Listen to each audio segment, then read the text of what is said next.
El padre Manare pudo haber ocultado parte de este tesoro en alguna de estas planicies de San Lope, porque era mucha la riqueza que ellos trajeron de Antioquia y del Chocó, de las minas que explotaban oro allá.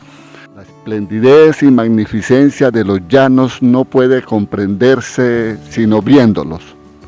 La pluma es impotente, las palabras y frases son inadecuadas, y cualquier descripción es pálida para dar a conocer este inmenso territorio que semeja a la mar en calma. Se extiende hasta donde la vista no alcanza y confunde sus límites con la bóveda azulada en el horizonte. Juan Rivero, cronista de las misiones de los llanos de Casanare, los ríos Orinoco y Meta, 1737.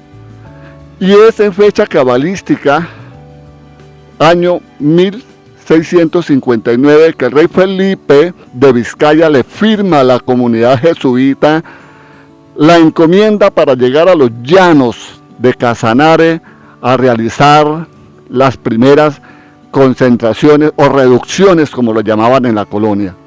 ¿Qué era una reducción?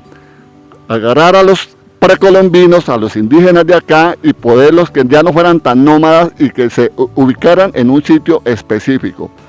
Pero detrás de esa tarea que realizaban los misioneros jesuitas estaba la de cristianizar a los gentiles, así lo llamaban, cristianizarlos y luego hispanizarlos. Cuando ya el individuo se cristianizaba, como que adquiría la ciudadanía hispánica, ya era ahí un súbdito del rey. Y la comunidad jesuita se ubica acá, en estos llanos, y según la encomienda que firmó el rey Felipe III, el rey Felipe de Vizcaya, por el oriente, la hacienda la limitaba acá el río Tame, todo lo que es el río Tame hasta desembocar en el río Casanare. Por el oriente, el límite era donde desemboca el río Tame al Casanare hasta donde desemboca el río Chire al río Ariporo en línea recta. Por el sur la limitaba el río Chire y por el occidente las estribaciones de la cordillera oriental. Aproximadamente 400.000 hectáreas formaron la hacienda Caribabare, y ahí estaba por tres hatos importantes, como era La Yegüera, lo que era San Lope y lo que hoy se conoce como Hato Corozal Casanare. Los jesuitas comienzan aquí este trabajo en el año 1661. ¿Qué heredamos de Caribabare? De Caribabare heredamos la llaneridad, porque es que acá nace el hombre llanero. En ese momento, los portaaviones de la época, los mejores equipos de guerra eran el caballo. Y el indígena, al ver el caballo, le atemorizaba mucho. Y los españoles lo usaron como su punta de iceberg, lo usaron como su maquinaria máxima para poder doblegar a los indígenas. Pero los jesuitas le dijeron: mira, el caballo es amigo del hombre. Y empezaron a enseñarle a los indios a montar a caballo. Porque claro, bregar con los hatos ganaderos no era fácil, bregar con el ganado no era fácil, y a pie menos, ¿sí? Entonces los jesuitas trajeron las primeras ganaderías a través de Venezuela, por el Océano Atlántico. Algunas subieron por el Orinoco, luego al Meta, al Casanare, y los desembarcaban en San Salvador del Puerto. Y otras ganaderías entraron por Mérida, Venezuela, y los trajeron.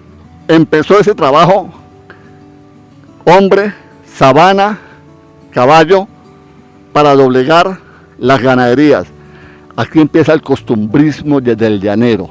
Aquí se inició esa magia. Aprendió el indio a montar a caballo, a domar, a silbar, a gritar y a hacer todo ese costumbrismo que hoy manejamos acá en los llanos. La hacienda Caribabare va hasta octubre de 1767. 105 años tuvieron los jesuitas acá. Cuando el rey Carlos III firma la Real Pragmática y los expulsa. ¿Por qué los expulsa? Porque en cierto modo creyó que los jesuitas se habían alineado con los piratas que llegaban al Caribe.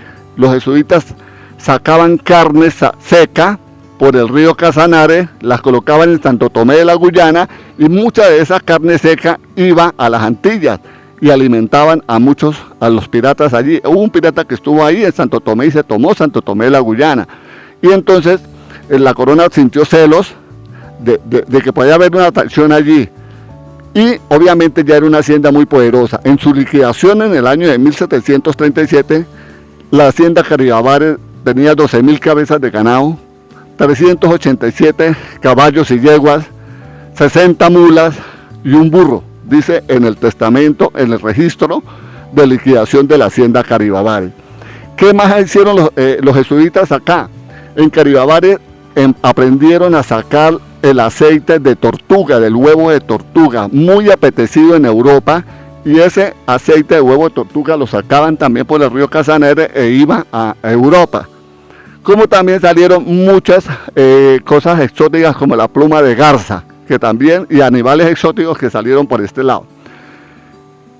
El tesoro Caribabares, que nos reúne hoy acá, debemos también registrar que de las 30 haciendas, como lo anotó Eri en la entrada, que tuvieron los jesuitas en las colonias, en el nuevo reino de Granada, de las 30 haciendas, la más importante fue Caribabares. La más poderosa fue Caribabares. Cuando son expulsados, ellos recogen de sus haciendas, principalmente del Chocó y de Antioquia, muchas de las riquezas y las traen. Y las traen aquí a Hacienda Caribabares para poderlas sacar por el río Orinoco y poderlas llevar nuevamente a Europa. Habla don Milton Granados en su registro histórico que el padre Manare pudo haber ocultado parte de este tesoro en alguna de estas planicies de San López, porque eran muchas de las riquezas que ellos trajeron de Antioquia y del Chocó, de las minas que explotaban oro allá. Se cree, dice don Milton, que pudo haber llenado un hueco casi de 6x6, luego lo tapó y desvió el agua de un caño para borrar cualquier huella y poder recuperarlo a futuro cuando pudieran entrar. Dice en su relato don Milton que el padre Manare muere, no alcanzan a recuperar, y se cree que en algún lugar de estas planicies está oculto ese tesoro de la hacienda Caribabares. Pero aparte de ese tesoro nos dejó algo inmaterial, la llaneridad. La llaneridad. Debo terminar este pequeño relato con alguien que también le escribe al llano y pudo decir: dicen que sabana adentro el llano es de 1000 colores, y dicen que esos colores 1000 signos son de los tiempos, y dicen que en otrora ese tiempo tranquilos vivían los llaneros, siguiendo con los deseos los 1000 caminos del llano, y los latidos del perro en 1000 parte el corazón. Ahí está la casa de palma, puede verse el colador.